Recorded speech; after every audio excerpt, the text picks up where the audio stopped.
ಐಷಾರಾಮಿ ಜೀವನವನ್ನ ನಡೆಸಿದಂತಹ ಮಾಜಿ ಸಚಿವ ರೇವಣ್ಣ ಎಚ್.ಡಿ. ರೇವಣ್ಣ ಈಗ ಪರಪ್ಪನ ಅಗ್ರಹಾರದಲ್ಲಿ ಸಾಮಾನ್ಯ ಖೈದಿಯಂತೆ ಬದುಕನ್ನ ಸಾಗಿಸ್ತಾ ಇದ್ದಾರೆ. ಒಂದು ಕಡೆ ಸರಿಯಾದ ನಿದ್ರೆ ಇಲ್ಲ, ಸರಿಯಾದ ಊಟ ಕೂಡ ಇಲ್ಲ. ಸೊ ಹೀಗಾಗಿ ಪರಪ್ಪನ ಅಗ್ರಹಾರ ಜೈಲಿನಲ್ಲಿ ರೇವಣ್ಣನ ಚಡಪಡಿಕೆ ಮುಂದುವರೆದಿದೆ. ಕಳೆದ 3 ದಿನಗಳಿಂದ ಎಚ್.ಡಿ. ರೇವಣ್ಣ ಜೈಲಿನಲ್ಲೇ ಲಾಕ್ ಆಗಿದ್ದಾರೆ. ರಾತ್ರಿ 2 ಗಂಟೆ ಆದ್ರೂ ಕೂಡ ನಿದ್ರೆ ಮಾಡಲ್ಲ ಎಚ್.ಡಿ. ರೇವಣ್ಣ ಅನ್ನೋದರ ಕುರಿತಾಗಿ ಮಾಹಿತಿ ಲಭ್ಯವಾಗಿದೆ. ಸಂತ್ರಸ್ತೆಯ ಕಿಡ್ನ್ಯಾಪ್ ಕೇಸ್ನಲ್ಲಿ ಸದ್ಯ ಜೈಲು ಸೇರಿರುವ ಎಚ್.ಡಿ. ರೇವಣ್ಣ ಈಗ ಪರಪ್ಪನ ಅಗ್ರಹಾರದಲ್ಲಿದ್ದಾರೆ. ಕಳೆದ 3 ದಿನಗಳಿಂದ ರೇವಣ್ಣಗೆ ಸರಿಯಾಗಿ ನಿದ್ರೆಯೂ ಇಲ್ಲ, ಊಟನೂ ಕೂಡ ಸರಿಯಾಗಿ ಹೊಂದುತ್ತಾ ಇಲ್ಲ. ಅತ್ಯಾಚಾರ ಸಂತ್ರಸ್ತೆ ಕಿಡ್ನ್ಯಾಪ್ ಕೇಸ್ನಲ್ಲಿ ಜೈಲು ಸೇರಿರುವಂತಹ ರೇವಣ್ಣನ ಪರಿಸ್ಥಿತಿ ಸದ್ಯಕ್ಕೆ ಈ ರೀತಿಯಾಗಿದೆ.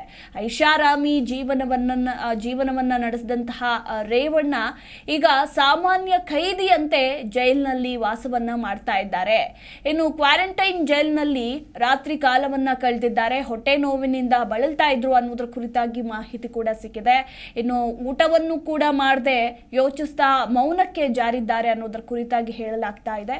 ಇನ್ನು ರಾತ್ರಿ ಊಟ ಕೂಡ ತಡವಾಗಿ ಮಾಡಿದ್ರಂತೆ. ಮುದ್ದೆ, ಚಪಾತಿ, ಅನ್ನ, ಸಾಂಬಾರ್ ಮತ್ತು ಮಜ್ಜಿಗೆಯನ್ನ ಕೊಟ್ಟಿದ್ರು ಸಿಬ್ಬಂದಿ. ಆದ್ರೆ ಸರಿಯಾಗಿ ಊಟವನ್ನ ಕೂಡ ಮಾಡಲಿಲ್ಲ, ಸರಿಯಾಗಿ ನಿದ್ದೆನೂ ಕೂಡ ಮಾಡ್ತಾ ಇಲ್ಲ. 2 ಗಂಟೆಗೆ ಮಲಗಿದ್ರು, ತದನಂತರ 5 ಗಂಟೆಗೆ ಎದ್ರು. ಬೆಳಗ್ಗೆ ಕಾಫಿಯನ್ನ ಕೊಟ್ಟರು. ಕಾಫಿ ಕುಡಿಯುತ್ತಾ ದಿನಪತ್ರಿಕೆಯಲ್ಲಿ ನಿನ್ನೆಯ ವಿದ್ಯಮಾನಗಳ ಬಗ್ಗೆ ಕಣ್ಣಾಡಿಸಿದ್ದಾರೆ ಅನ್ನೋದ್ರ ಕುರಿತಾಗಿ ಮಾಹಿತಿ ಕೂಡ ಸಿಕ್ಕಿರುವಂತದ್ದು. ಇನ್ನು ಹೊಟ್ಟೆ ನೋವು ಹಿನ್ನೆಲೆಯಲ್ಲಿ ರೇವಣ್ಣನ ಮೇಲೆ ವೈದ್ಯರು ಹೆಚ್ಚಿನ ನಿಗಾ ಕೂಡ ಇಟ್ಟಿದ್ದಾರೆ. ಬೆಳಗ್ಗೆ ಮತ್ತು ಸಂಜೆ ವೇಳೆ ಆರೋಗ್ಯ ತಪಾಸಣೆ ಕೂಡ ನಡೀತಾ ಇದೆ.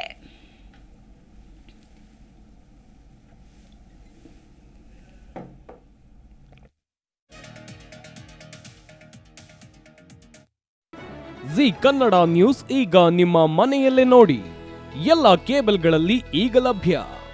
ಸನ್ Direct 292, Jio TV 1334, U digital 162, City Cable 51, GTPL 17, Abhishek cables 821, Rock Line telecommunication 51, Shri Basaveshwara number 60, Vinayaka digital number 53, In digital number 896ರಲ್ಲಿ.